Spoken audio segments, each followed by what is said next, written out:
ಗರ್ಭಿಣಿ ಪತ್ನಿ ಸೇರಿ ತನ್ನದೇ ಕುಟುಂಬದ 5 ಜನರನ್ನು ಹತ್ಯೆ ಮಾಡಿದಂಥ ಅಪರಾಧಿಗೆ ಮೈಸೂರು ನ್ಯಾಯಾಲಯ ಮರಣದಂಡನೆ ನೀಡಿ ಮಹತ್ವದ ತೀರ್ಪನ್ನು ನೀಡಿದೆ. ಏನಿದು ಪ್ರಕರಣ, ಯಾವಾಗ ನಡೆದಿದ್ದು, ಈ ಬಗ್ಗೆ ಮಾತಾಡಲಿಕ್ಕೆ ಈ ಒಂದು ಪ್ರಕರಣದಲ್ಲಿ ವಾದ ಮಂಡಿಸಿದಂತಹ ಸರ್ಕಾರಿ ಅಭಿಯೋಜಕ ಬಿ ಯೋಗೇಶ್ವರ್ ನಮ್ಮ ಜೊತೆಗಿದ್ದಾರೆ. ಸರ್, ಒಂದು ಸಾಮೂಹಿಕ ಹತ್ಯೆ ಪ್ರಕರಣ, ತನ್ನದೇ ಕುಟುಂಬದ 5ರನ್ನು ಹತ್ಯೆ ಮಾಡಿದಂಥದ್ದು. ಸೊ ಏನಿದು ಪ್ರಕರಣ ಅಂತ? ಸರ್, ಈ ಪ್ರಕರಣದಲ್ಲಿ ನಿನ್ನೆ ಮೈಸೂರಿನ 5ನೇ ಜಿಲ್ಲಾ ಮತ್ತು ಸತ್ರ ನ್ಯಾಯಾಲಯ ಒಂದು ಮಹತ್ವದ ತೀರ್ಪು ನೀಡಿ ಆರೋಪಿಯಾದಂತಹ ಮಣಿಕಂಠ ಸ್ವಾಮಿ ಅಲಿಯಾಸ್ ಕುಂಟ ಅಂತ ಆತನಿಗೆ ಮರಣದಂಡನೆ ಶಿಕ್ಷೆಯನ್ನು ವಿಧಿಸಿದೆ. ಸರ್, ಈ ಪ್ರಕರಣದ ಸಾರಾಂಶ ಏನು ಅಂತಂದರೆ, ಆತ ಈ ಮದುವೆಯಾದ 8 ವರ್ಷಗಳ ಹಿಂದೆ ಆತ ತನ್ನ ಹೆಂಡತಿ 9 ತಿಂಗಳ ಗರ್ಭಿಣಿ ಇರ್ತಾಳೆ ಹೆಂಡತಿ, ತನ್ನ ತಾಯಿ ಕೆಂಪಾಜಮ್ಮ ಮತ್ತು ತನ್ನ ಮಕ್ಕಳು 1.5 ವರ್ಷದ ರೋಹಿತ್ ಮತ್ತು 4 ವರ್ಷದ ಸಾಮ್ರಾಟಮ್ಮ ಎಂಬ ಗಂಡು ಮಕ್ಕಳನ್ನ ಕೊಲೆ ಮಾಡಿರ್ತಾನೆ. ಸರ್, ಯಾವಾಗ ನಡೆದಂಥದ್ದು ಈ ಘಟನೆ ಮತ್ತು ಎಲ್ಲಿ ನಡೆದಿತ್ತು? ಈ ಘಟನೆ ಸರಗೂರು ತಾಲೂಕಿನ ಚಾಮೇಗೌಡನ ಹುಂಡಿ ಅಂತ ಒಂದು ಗ್ರಾಮ. ಅಲ್ಲಿ ಈ ಮಣಿಕಂಠ ಸ್ವಾಮಿಗೆ ತಂದೆಗೆ 6 ಜನ ಮಕ್ಕಳು. 6 ಜನ ಮಕ್ಕಳಲ್ಲಿ ಈ 3 ಜನ ಗಂಡು ಮಕ್ಕಳು, 3 ಜನ ಹೆಣ್ಮಕ್ಳು. ಸರ್, 2 ಹೆಣ್ಮಕ್ಳಿಗೆ ಮದುವೆ ಆಗಿರುತ್ತೆ. ಈತ ಗಂಡು ಮಕ್ಕಳಲ್ಲಿ ದೊಡ್ಡವನು ಮತ್ತು ಇನ್ನೊಬ್ಬ ಸಿದ್ದರಾಜು ಅಂತ ಹೇಳಿ 2ನೇವನು, 3ನೇವನು ರಮೇಶ. ಈತ ಮದುವೆ ಆದ ನಂತರ ಮೃತ ಗಂಗೆಯನ್ನು ಮದುವೆ ಆದ ನಂತರ ಈ ರಮೇಶ ಅವರ ತಂದೆ ಏನು ಮಾಡ್ತಾರೆ, ಎಲ್ರಿಗೂ ಆಸ್ತಿ ಭಾಗ ಮಾಡಿಕೊಟ್ಟು ಪ್ರತ್ಯೇಕವಾಗಿ ವಾಸವಾಗಿದ್ದಾಗ ಈ ರಮೇಶ ಲಾಸ್ಟ್ನೇ ಮಗನಿಗೆ ತಮ್ಮನಿಗೆ ಮದುವೆ ಆಗಿರೋದಿಲ್ಲ. ಅವನು ಇವ್ರ ಮನೆಗೆ ಬಂದು ಹೋಗ್ತಾ ಇರ್ತಾನೆ. ತನ್ನ ಅತ್ತಿಗೆ ಗಂಗೆಯೊಂದಿಗೆ ವಿಶ್ವಾಸದಲ್ಲಿ ಚೆನ್ನಾಗಿರ್ತಾನೆ. ಇದನ್ನೇನು ಮಾಡ್ತಾನೆ, ಈತ ಅನುಮಾನಪಟ್ಟು ಆತನ ಪ್ರತಿದಿನ ಹೆಂಡತಿಯೊಂದಿಗೆ ಮತ್ತು ತಮ್ಮನೊಂದಿಗೆ ಜಗಳ ಮಾಡ್ತಾ ಇರ್ತಾನೆ. ಈ ವಿಷಯವಾಗಿ ಗ್ರಾಮಸ್ಥರು ಮತ್ತು ಆಕೆ ತವ್ರ ಮನೆಯವರು, ಹೆಗ್ಗನೂರು ಅಂತೇಳಿ ತವ್ರ ಮನೆ, ಅಲ್ಲೂ ಕೂಡ ಅವ್ರನ್ನ ಕರೆಸಿ ಪಂಚಾಯಿತಿ ಮಾಡಿ ಹಿರಿಯರಿಂದ ಬುದ್ಧಿವಾದ ಹೇಳಿಸಿದ್ರು. ಆದರೂ ಕೂಡ ಇವನಿಗೆ ಅನುಮಾನ ಕಡಿಮೆ ಆಗಲಿಲ್ಲ, ಜಾಸ್ತಿ ಆಗ್ತಾ ಹೋಯ್ತು. 2 ಮಕ್ಕಳನ್ನು ಕೂಡ ಆದ ನಂತರನೂ ಕೂಡ ಆಕೆ 3ನೇ ಮಗು ಗರ್ಭಿಣಿ ಆಗ್ತಾಳೆ, 9 ತಿಂಗಳ ಗರ್ಭಿಣಿ. 26/4/2018 ಕೂಡ ತವ್ರ ಮನೆಯಿಂದ ಬರ್ತಾರೆ ಆಕೆಯನ್ನು ಕರ್ಕೊಂಡೋಗೋದಕ್ಕೆ ಹೆರಿಗೆಗೆ ಅಂಥೇಳಿ. ಅವತ್ತು ಈ ಉದ್ದೇಶಪೂರ್ವಕವಾಗಿ ಇವನ ಮನಸ್ಸಲ್ಲಿ ಇವತ್ತು ಕೊಲೆ ಮಾಡಬೇಕು ಅನ್ನೋ ಉದ್ದೇಶದಿಂದ ಆತ ಅವ್ರನ್ನ ಬೈದ್ಬಿಟ್ಟು, ನಾನು ಕಳಿಸೋದಿಲ್ಲ, ನೀವು ಬಂದಿದ್ದೀರಿ, ಈಗಿರೋ ಹುಟ್ಟಿರೋ ಮಕ್ಕಳು 2 ಗಂಡು ಮಕ್ಕಳು ಕೂಡ ನನಗೆ ಹುಟ್ಟಿಲ್ಲ, ಈಗ ಹುಡ್ತಾ ಇರೋದು ಹೊಟ್ಟೆಲಿರೋದು ಕೂಡ ನನ್ನ ಮಗು ಅಲ್ಲ, ಹಾಗಾಗಿ ನಾನು ನಿಮ್ಮ ಹತ್ರ ಕಳಿಸೋದಿಲ್ಲ ಅಂತ ಹೇಳಿ ಜಗಳ ಮಾಡಿ ಕಳಿಸ್ತಾನೆ. ಆಗ ಈತನ ತಾಯಿ ಕೆಂಪಾಜಮ್ಮನ ಆಕೆ ಬಂದು ಮಧ್ಯ ಪ್ರವೇಶ ಮಾಡಿ, ಇಲ್ಲ ನಾನು ಡೆಲಿವರಿ ಆದಮೇಲೆ ಕಳಿಸ್ಕೊಡ್ತೀನಿ ಹೋಗಿ ಅಂಥೇಳಿ ಅವ್ರ ತವ್ರ ಮನೆಯವರು ವಾಪಸ್ ಕಳಿಸ್ತಾರೆ. ಅದಾದ 2 ದಿವಸಕ್ಕೆ 28/4/2021 ಸಂಜೆ 7 ಗಂಟೆಯಲ್ಲಿ ಇವನು ಟೈಲರಿಂಗ್ ಕೆಲಸ ಮಾಡ್ಕೊಂಡಿರ್ತಾನೆ. ಟೈಲರಿಂಗ್ ಕೆಲಸ ಮಾಡಿಕೊಂಡು ಅನುಮಾನದಿಂದ ಏನು ಮಾಡ್ತಾನೆ, ಪ್ರತಿ ದಿವಸ ಕುಡಿಯೋದು ಕಲ್ತ್ಕೊಂಡು ಪ್ರತಿ ದಿವಸ ಗಲಾಟೆ ಮಾಡಿದಾಗ ಏನಾಗುತ್ತೆ, ಅವತ್ತು ಬಂದು ತಾಯಿ ಕೆಂಪಾಜಮ್ಮ ಮತ್ತು ಅಕ್ಕಪಕ್ಕದವ್ರು ಬಂದು, ಏನು ಪ್ರತಿ ದಿವಸ ಇದೇ ಗಲಾಟೆ ಮಾಡ್ತೀವಿ ಅಂಥೇಳಿ ಬುದ್ಧಿವಾದ ಹೇಳೋಗಿರ್ತಾರೆ. ರಾತ್ರಿ ಎಲ್ಲರೂ ಕೂಡ ಊಟ ಮಾಡಿ ಮಲಗಿದ ನಂತರ ಸುಮಾರು 12 ಗಂಟೆ ನಂತರ ಮಧ್ಯರಾತ್ರಿ 2 ಗಂಟೆ ಒಳಗಡೆ ಗಾಢ ನಿದ್ರೆಯಲ್ಲಿದ್ದಾಗ ತನ್ನ ಹೆಂಡತಿಗೆ ಹಂಗೆ ತುಂಬು ಗರ್ಭಿಣಿ, ತನ್ನ ತಾಯಿ ಕೆಂಪಾಜಮ್ಮ, ತನ್ನ ಮುಗ್ಧ ಮಕ್ಕಳು 1.5 ವರ್ಷದ ರೋಹಿತ್ತು ಮತ್ತು 4 ವರ್ಷದ ಸಾಮ್ರಾಟನ್ನು ತಾನು ಒಂದು ಬಲಗಾಲು ಊನ ಆಗಿರುತ್ತೆ, ಅದಕ್ಕೆ ಸಂಬಂಧಪಟ್ಟಂಗೆ ಸರ್ಕಾರದಿಂದ ಒಂದು ಸಾಧನ ಕೊಟ್ಟಿರ್ತಾರೆ. ಆ ಸಾಧನನ ಇವನು ತಮ್ಮನ ಜೊತೆ ಗಲಾಟೆ ಮಾಡಿದಾಗ ತಮ್ಮ ಮುರಿದಾಕ್ಬಿಡ್ತಾನೆ. ಅದನ್ನು ಪುನಃ ಈತ ಏನು ಮಾಡ್ತಾನೆ, ಪ್ಲ್ಯಾನ್ ಮಾಡಿ, ಬಟ್ ಅವ್ನ ಮೈಂಡಲ್ಲಿ ಏನಿತ್ತು ಅಂತ ಗೊತ್ತಿಲ್ಲ, ಹೆವಿ ಅಂದರೆ ಈ ಊರೋದಕ್ಕೋಸ್ಕರ ಕಬ್ಬಿಣದ ಗುಜ್ಜಿಗಳನ್ನ ಅಂದರೆ ಊರುಗೋಲನ್ನ ಮಾಡಿಸ್ಕೊಂಡು ಬಂದಿರ್ತಾನೆ. ಆ ಕಬ್ಬಿಣದ ಊರುಗೋಲಿಂದನೂ ಮಲಗಿದ ನಂತರ ಎಲ್ಲರೂ ಕೂಡ ತಾಯಿಗೆ, ಹೆಂಡತಿಗೆ ಮತ್ತು ಸಾಮ್ರಾಟನ ಮಗುಗೆ ಬಲವಾಗಿ ಆ ಕಬ್ಬಿಣದ ಗುಜ್ಜಿನಿಂದ ತಲೆಗೆ ಮುಖಕ್ಕೆ ಹೊಡೆದು ಭಯಂಕರವಾಗಿ ಕೊಲೆ ಮಾಡ್ತಾನೆ. ನಂತರ ಈ ಲಾಸ್ಟ್ನೇ ಮಗು 1.5 ವರ್ಷದ ರೋಹಿತ್ನ ಕುತ್ತಿಗೆನ ಗಟ್ಟಿಯಾಗಿ ಹಿಸುಕಿ ಉಸಿರು ಕಟ್ಟಿಸಿ ಸಾಯಿಸಿ ಮಂಚದ ಕೆಳಗಡೆ ತಳ್ಳಿ ಹೋಗ್ತಾನೆ.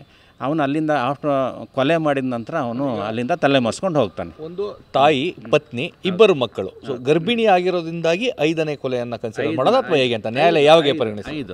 5 ಕೊಲೆ ಹಾಗೆ ಅದು 6 ತಿಂಗಳ ನಂತರ ಅದು ಸ್ವಲ್ಪ ಜೀವ ಪಡ್ಕೊಳ್ಳುತ್ತೆ. ದಟ್ ಇಸ್ ಊಂಬ್ ಏನಾಗುತ್ತೆ, ಅದು ಚೈಲ್ಡ್ ಅಂತ ಕನ್ಸಿಡರ್ ಆಗುತ್ತೆ. ಆ್ಯಸ್ ಪರ್ ಕಾನೂನು ಪ್ರಕಾರ ಅದು ಚೈಲ್ಡ್ ಅಂತ ಕನ್ಸಿಡರ್ ಆಗುತ್ತೆ. ಆ ಕಾರಣಕ್ಕೆ 5 ಜನನ ಅವನು ಜೀವಂತವಾಗಿ ಹತ್ಯೆ ಮಾಡಿದ ಲೆಕ್ಕ ಬರುತ್ತೆ. ಆ ರೀತಿಯಾಗಿ ಸುದೀರ್ಘವಾದ ವಿಚಾರಣೆ ನಡೆಸಿ ಎಲ್ಲ ರಕ್ತ ಸಂಬಂಧಿಕರ ಸಾಕ್ಷಿ, ಸಾಂದರ್ಭಿಕ ಸಾಕ್ಷಿದಾರರು, ಗ್ರಾಮಸ್ಥರು ಎಲ್ಲರ ಸಾಕ್ಷಿಯನ್ನು ಪರಿಗಣಿಸಿ ಅವನು ಅಪರಾಧ ಮಾಡೋ ರುಜುವಾತಾದ ಹಿನ್ನೆಲೆಯಲ್ಲಿ ನಿನ್ನೆ ಒಂದು ಮಹತ್ವದ ತೀರ್ಪನ್ನು ನೀಡಿ ಆರೋಪಿಗೆ ಮರಣದಂಡನೆ ಶಿಕ್ಷೆ ವಿಧಿಸಿದೆ. ಈಗ ಮರಣದಂಡನೆ ಕೊಡುವಂಥದ್ದು ಅಪರೂಪದ ಪ್ರಕರಣಕ್ಕೆ, ಯಾಕಂದರೆ ಸಾಮೂಹಿಕವಾದಂಥ ಹತ್ಯೆ ಇದಾಗಿದೆ. ಏನೆಲ್ಲ ವಿಚಾರಗಳನ್ನು ನ್ಯಾಯಾಧೀಶರು ಪರಿಗಣಿಸಿದ್ರು ಅಂತ?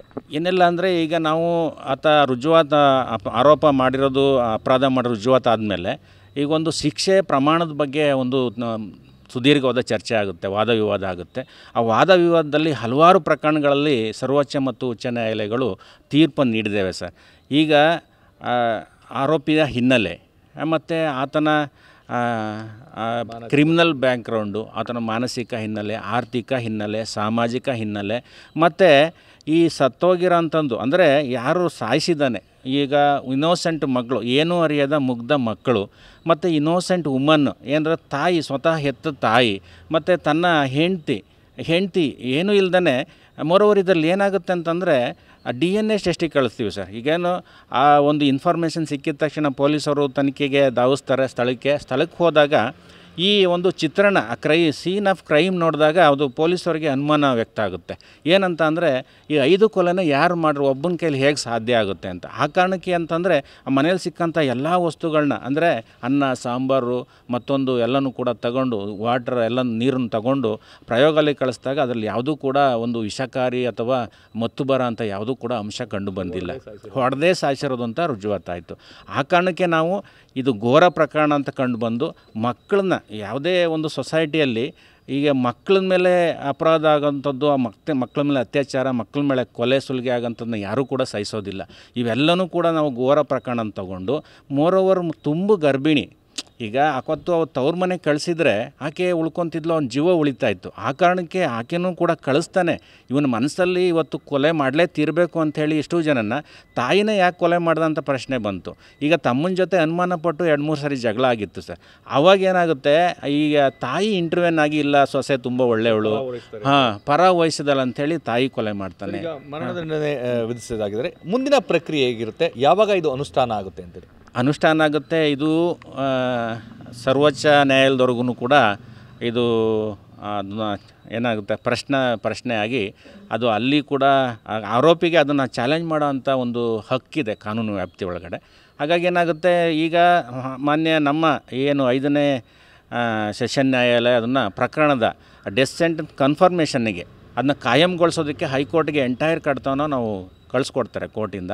ಅಲ್ಲಿ ಕೂಡ ಕೋರ್ಟ್ ಅದನ್ನ ಸ್ವಯಂಕೃತವಾಗಿ ಅದನ್ನ ಪರಿಗಣಿಸಿ ಅಪರಾಧನ ವಿಚಾರಣೆ ತಗೊಂಡು ಇದರಲ್ಲಿ ಸಾಕ್ಷ್ಯಾಧಾರಗಳು ಮತ್ತು ಆ ಡೆತ್ ಸೆಂಟೆನ್ಸ್ ಯಾವ ಮಾನದಂಡ ಅನುಸರಿಸಿ ಕೊಡಲಾಗಿದೆ, ಇದನ್ನು ಮರಣದಂಡನೆಗೆ ಇದು ಗುರಿಯಾಗಕ್ಕೆ ಇದನ್ನ ಅರ್ಹವಾಗಿದೆಯಾ, ಇವೆಲ್ಲನೂ ಕೂಡ ಮಾನದಂಡಗಳನ್ನ ಪರಿಶೀಲನೆ ಮಾಡಿ ಅದನ್ನ ಕನ್ಫರ್ಮ್ ಆದಮೇಲೆ ಮತ್ತೆ ಇಟ್ ಈಸ್ ಚಾಲೆಂಜಬಲ್, ಅದು ಕೂಡ ಮತ್ತೆ ಸುಪ್ರೀಂ ಕೋರ್ಟ್ ಅವ್ರಿಗೂ ಚಾಲೆಂಜ್ ಆಗುತ್ತೆ. ಒಂದು ಕಡೆ ಮರಣದಂಡನೆ ಮಹತ್ವವಾದಂಥ ತೀರ್ಪು, ತಾವು ವಾದ ಮಂಡಿಸುವ ಸಂದರ್ಭದಲ್ಲಿ ಯಾವುದು ಹೆಚ್ಚು ಸವಾಲಾಗಿತ್ತು ಸರ್, ಅಂದರೆ ಚಾಲೆಂಜಿಂಗ್ ಆಗಿತ್ತು ಅದನ್ನು ಪ್ರೂವ್ ಮಾಡಲಿಕ್ಕೆ?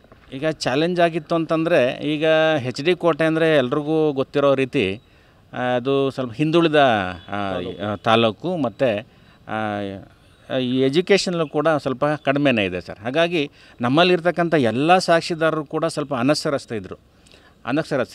ಹಾಗಾಗಿ ಅದು ನಾವು ಅದನ್ನ ಚಾಲೆಂಜೇ ತಗೊಂಡು ಅವರಿಂದ ಏನು ಎಕ್ಸ್ಪೆಕ್ಟೇಷನ್ ಮಾಡ್ಬೋದು ಸಾಕ್ಷಿ ಕಟ್ಕಟೆಯಲ್ಲಿ ಅದನ್ನು ಕೂಡ ಅವರಿಗೆ ಮನವರಿಕೆ ಮಾಡಿಕೊಟ್ಟು ಈ ಕೇಸಿನ ಹಿನ್ನೆಲೆ ಎಲ್ಲ ಕೂಲಂಕುಷವಾಗಿ ಅವರಿಂದ ತಿಳ್ಕೊಂಡು ಅದನ್ನು ಪ್ರೊಜೆಕ್ಟ್ ಮಾಡೋದು ಸವಾಲಾಗಿತ್ತು.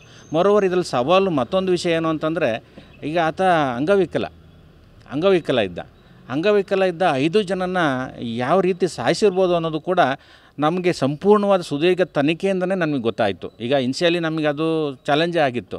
ಹಾಗಾಗಿ ಇದು ಸಾಕ್ಷ್ಯಾಧಾರಗಳು, ವೈದ್ಯಕೀಯ ಸಾಕ್ಷ್ಯ ಮತ್ತು ಸ್ಥಳದಲ್ಲಿ ಸಿಕ್ಕಂತಕ್ಕಂಥ ಸಾಕ್ಷ್ಯಾಧಾರಗಳು ಮತ್ತು ಇದು ನೆರೆಹೊರೆಯ ಸಾಕ್ಷ್ಯಾಧಾರಗಳು, ಇವನ ಹಿನ್ನೆಲೆ, ಇವನು ಆರೋಪಿ ಮೃತರೊಂದಿಗೆ ಜಗಳ ಮಾಡ್ತಿದ್ದಿದ್ದು, ಸ್ವತಃ ಆತನ ಒಡ ಹುಟ್ಟಿದ ತಮ್ಮದ ಸಾಕ್ಷ್ಯ, ಸ್ವತಃ ಈತ ಹೆಣ್ಣು ಕೊಟ್ಟ ತಾಯಿ ಸಾಕ್ಷ್ಯಾಧಾರಗಳು ಮತ್ತು ಅಕ್ಕಪಕ್ಕದ ಸಂಬಂಧಿ ಸಾಕ್ಷ್ಯಗಳು, ಇವೆಲ್ಲವೂ ಕೂಡ ಅದನ್ನ ಕೋರ್ಟ್ ಮುಂದೆ ಪ್ರೊಜೆಕ್ಟ್ ಮಾಡೋದು ಸವಾಲಾಗಿತ್ತು. ಹಾಗಾಗಿ ಸುದೀರ್ಘವಾದ ವಿಚಾರಣೆ ನಡೆಸಿ ಕೋರ್ಟ್ ಅಂತಿಮವಾಗಿ ಈ ತೀರ್ಮಾನಕ್ಕೆ ಬಂದಿದೆ ಸರ್. ಪ್ರತಿಯೊಂದು ತೀರ್ಪು ಸಹ ಸಮಾಜಕ್ಕೆ ಒಂದು ಸಂದೇಶವನ್ನು ನೀಡ್ತದೆ, ಸಾಕಷ್ಟು ಪಾಠಗಳನ್ನು ಕಲಿಸ್ತದೆ.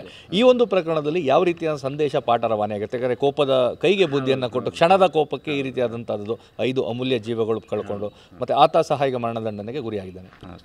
ಸರ್, ಇದರಲ್ಲಿ ಏನಿಲ್ಲ, ಈಗ ಅನುಮಾನ ಅನ್ನೋದು ಸರ್ ಯಾವಾಗ ಹೇಗೆ ಹುಟ್ಟುತ್ತಂತೆ ಯಾರಿಗೂ ನಾವು ಅದನ್ನ ಎಕ್ಸ್ಪೆಕ್ಟ್ ಮಾಡೋಕ್ಕಾಗಲ್ಲ.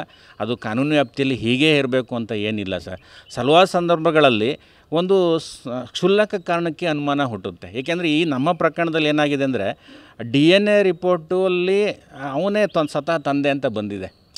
ಮತ್ತು ಅವನ ಅನುಮಾನ ಇದ್ದಿದ್ದು ತಮ್ಮನ ಮೇಲೆ. ಬಟ್ DNA ರಿಪೋರ್ಟಲ್ಲಿ ಏನು ಬಂದಿದೆ, ಇವನೇ ಸ್ವಾಭಾವಿಕ ತಂದೆ ಅಂತ ಹೇಳಿ ಬಂದಿದೆ. ಹಾಗಾಗಿ ಅವನ ಸಸ್ಪೆಕ್ಟ್ ಏನಿತ್ತು ಅದು ಕ್ಷುಲ್ಲಕ ಕಾರಣ ಅನಿಸುತ್ತೆ. ಕ್ಷುಲ್ಲಕ ಕಾರಣಕ್ಕೆ ಯಾವುದೇ ವೆರಿಫೈ ಮಾಡ್ದೇ ಅಮಾಯಕ ಜೀವಗಳನ್ನ ಬಲಿ ತಗೊಳ್ಳೋದು ಎಷ್ಟು ಸರಿ ಅನ್ನೋದು ಕೂಡ ಇದೊಂದು ಸೊಸೈಟಿಗೆ ಒಳ್ಳೆಯ ಸಂದೇಶ ಅಂತ ನನ್ನ ಪ್ರಕಾರ ಅನಿಸುತ್ತೆ ಸರ್.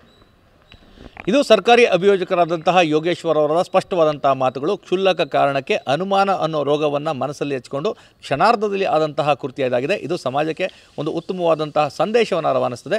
ಮತ್ತು ನ್ಯಾಯಾಧೀಶರು ಸಹ ಎಲ್ಲ ವಿವರಗಳನ್ನು ಪರಿಶೀಲಿಸಿ ಮಹತ್ವದ ತೀರ್ಪನ್ನು ನೀಡಿದರೆ ಖಂಡಿತವಾಗಿಯೂ ಇದು ಒಂದು ರೀತಿಯಾದಂಥ ಬೆಂಚ್ ಮಾರ್ಕ್ ಆಗ್ತದೆ ಅನ್ನೋ ಒಂದು ವಿಶ್ವಾಸವನ್ನು ವ್ಯಕ್ತಪಡಿಸಿದ್ದಾರೆ. ಕ್ಯಾಮ್ರಾ ಪರ್ಸನ್ ರಘು ಜೊತೆ ರಾಮ್, TV9 ಮೈಸೂರು.